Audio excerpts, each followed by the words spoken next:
அஸ்ஸலாமு அலைக்கும் ஃப்ரெண்ட்ஸ். இன்றைக்கி நம்ம பார்க்க போகிற ரெசிபி ஒரு சூப்பரான சட்னி ரெசிபி பார்க்க போகிறோம். இது எல்லாத்துக்குமே மேட்ச் ஆகும். இட்லி, தோசை, மெயினாக நோன்பு கஞ்சிக்கு செம்ம டேஸ்ட்டாக இருக்கும் ஃப்ரெண்ட்ஸ். ட்ரை பண்ணி பாருங்கள். எப்படி பண்ணலான்னு பார்க்கலாம் வாங்க. புதினா அரைக்கை எடுத்திருக்கேன், மல்லி அரைக்கை எடுத்திருக்கேன், தேங்காய் அரை மூடி, சின்ன வெங்காயம் ஒரு 8-10 வெங்காயம், ஒரு அரை லெமன், மிளகாய் உங்கள் காரத்துக்கு தகுந்தாப்பில் எடுத்துக்கோங்க. நான் ஒன்று தான் எடுத்திருக்கேன். இஞ்சி ஒரு துண்டு, பூண்டு ஒரு 4 பல். ஃபஸ்ட்டு இந்த சட்னிக்கு தேங்காயும் இஞ்சி பூண்டு மிளகாவை ஃபஸ்ட்டு அரைச்சி எடுத்துகிட்டு வந்துடலாம்.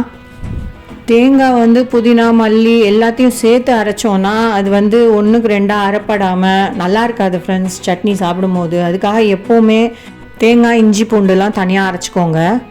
நோம்பில் டெய்லி 30 நாளும் இந்த சட்னியை டெய்லி அரைப்பேன் ஃப்ரெண்ட்ஸ். நீங்களாம் எப்படி அரைக்கிறீங்கன்னு தெரியல, கமெண்ட்ஸில் போடுங்க. தேங்காய் அரைச்சிட்டு வந்துட்டேன் ஃப்ரெண்ட்ஸ். இப்போது புதினா மல்லி வெங்காயம் லெமனையும் ஃபுல்லாக பிழிஞ்சு விட்டுடலாம். அரை லெமன் ஒரு சொட்டு கூட வைக்காமல் பிழிஞ்சிருங்க. டேஸ்ட் நல்லா சுருக்குன்னு இருக்கும். கரிசால்னாக்கு தொட்டுக்கிட்டாலும் சூப்பராக இருக்கும் ஃப்ரெண்ட்ஸ். வெள்ளை குஸ்கா இதுக்கெலாம் செம்ம காம்பினேஷனாக இருக்கும். மல்லி இலையை அப்படியே போடுறேன் ஃப்ரெண்ட்ஸ். வேர் மட்டும்தான் நான் எப்போவுமே கட் பண்ணி ஃப்ரிட்ஜில் வச்சுப்பேன். இப்படி சேர்த்தாலும் ஒரு டேஸ்ட் கிடைக்கும் ஃப்ரெண்ட்ஸ். இலையாக எடுக்க மாட்டேன். இப்போ எல்லா வெங்காயத்தையும் சேர்த்துக்கிறேன். உப்பு நம்ம ஆல்ரெடி தேங்காயிலே போட்டிருக்கனால திருப்பி உப்பு சேர்க்காதீங்க ஃப்ரெண்ட்ஸ். எவ்வளோ உப்பு தேவையோ அதை ஸ்டார்டிங்லேயே சேர்த்துருங்க தேங்காயிலேயே.